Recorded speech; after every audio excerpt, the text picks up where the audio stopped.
Assalamualaikum warahmatullahi wabarakatuh. Saya Milenia Nurfitri, NPM 1813012411. Saya akan menjelaskan mengenai Saccharomyces cerevisiae. Klasifikasinya termasuk ke dalam domain Eukaryota karena telah memiliki membran inti sel, kingdom fungi, filum Ascomycota karena dapat menghasilkan askospora sebagai reproduksi seksualnya, kelas Saccharomycetes, ordo Saccharomycetales, famili Saccharomycetaceae, genus Saccharomyces, dan spesiesnya Saccharomyces cerevisiae. Saccharomyces berasal dari bahasa Latin Yunani yang berarti gula jamur, sedangkan cerevisiae berasal dari bahasa Latin yang berarti bir. Saccharomyces cerevisiae merupakan jenis kamir yang mempunyai sel tunggal berbentuk oval atau bulat telur dan tidak dilengkapi dengan flagel atau organ-organ penggerak lainnya. Koloninya berbentuk rata, lembab, mengkilap, dan halus. Sel kamir ini terdiri dari dinding sel yang tersusun atas zat kitin, membran sitoplasma yang berada di sebelah dalam dinding sel, nukleus yang bermembran, vakuola, globula lipid, dan juga mitokondria. Saccharomyces cerevisiae termasuk ke dalam golongan Ascomycota karena dapat membentuk askospora dalam askus sebanyak 4-8 buah sebagai reproduksi seksualnya, serta reproduksi aseksualnya dengan membentuk conidium serta melakukan pertunasan.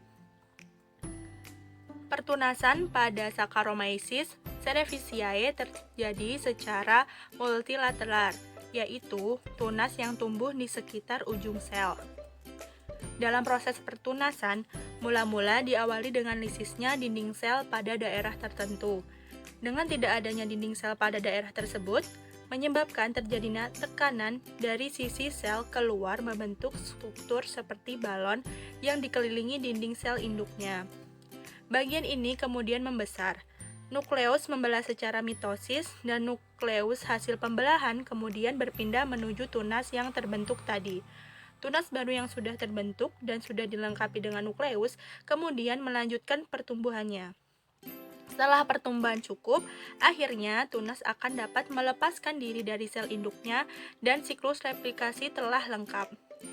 Sel kamir yang telah melepaskan tunasnya seringkali meninggalkan tanda berupa bekas luka atau bud scar pada dinding selnya. Saccharomyces cerevisiae dapat tumbuh pada medium yang mengandung air gula dengan konsentrasi tinggi. Saccharomyces cerevisiae merupakan golongan kamir yang mampu memanfaatkan senyawa gula yang dihasilkan oleh mikroorganisme selulotik untuk pertumbuhannya.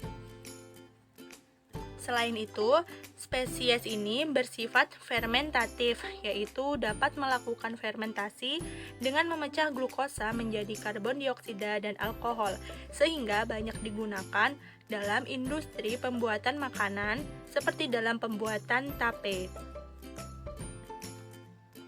Proses pembuatan tape melibatkan proses fermentasi yang dilakukan oleh khamir Saccharomyces cerevisiae. Saccharomyces cerevisiae ini memiliki kemampuan dalam mengubah karbohidrat seperti fruktosa dan glukosa menjadi alkohol dan karbon dioksida. Selain itu, terdapat juga Aspergillus yang bekerja untuk menyederhanakan amilum dan Acetobacter untuk mengubah alkohol menjadi asam asetat. Mikroorganisme di dalam ragi tape ini bekerja secara sinergetik. Kemudian, dalam pembuatan tape, ketan atau singkong berfungsi sebagai bahan serta sebagai substrat mikroorganisme dalam ragi tape. Kamir ini dapat tumbuh jika mendapat nutrisi yang cukup dari substrat karena mereka tidak dapat membentuk makanannya sendiri. Selain itu, dalam pembuatan tape juga ditambahkan filtrat, bawang putih, dan juga kayu manis untuk memberi aroma khas serta kandungan minyak atsiri dalam kayu manis ini dapat mengontrol jumlah pertumbuhan mikroba. Minyak atsiri ini bersifat lipofilik yang dapat melewati dinding sel bakteri karena dinding sel bakteri ini terdiri atas polisakarida, asam lemak, dan fosfolipid.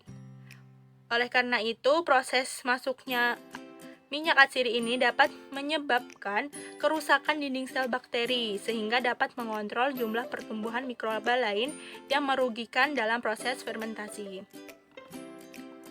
Langkah-langkahnya, yang pertama, cuci singkong atau beras ketan sampai bersih. Kemudian untuk beras ketan direndam terlebih dahulu selama 1-2 jam. Kemudian kukus singkong 3/4 matang dan beras ketan dikukus sampai matang. Taburkan ragi di atas singkong dan nasi ketan yang benar-benar sudah dingin. Bungkus singkong dan nasi ketan yang telah diberi ragi dengan daun pisang dan letakkan di tempat tertutup rapat sehingga udara tidak masuk ke dalam dan simpan selama 2-3 hari. Mekanisme fermentasi tape. Proses fermentasi tape diawali dengan hidrolisis pati menjadi glukosa oleh Aspergillus. Kemudian dilanjutkan dengan pembentukan alkohol dari penguraian glukosa oleh enzim zimase yang dihasilkan Saccharomyces cerevisiae. Dan alkohol akan dipecah menjadi asam asetat oleh acetobakter pada kondisi aerobik.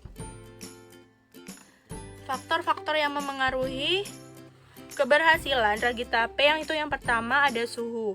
Suhu yang terlalu tinggi dapat menyebabkan Saccharomyces cerevisiae mati, dan pada suhu yang rendah, kamir ini akan tidak aktif, sehingga tidak dapat memfermentasikan beras ketan atau singkong menjadi tape.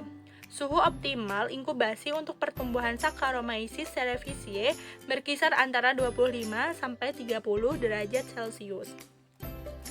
Kemudian, kelembapan. Kamir dapat tumbuh dengan optimal jika berada di lingkungan yang lembab.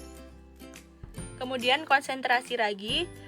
Konsentrasi ragi yang terlalu banyak menyebabkan gula sederhana yang dihasilkan selama proses fermentasi akan semakin berkurang. Hal tersebut terjadi karena gula dirubah menjadi alkohol.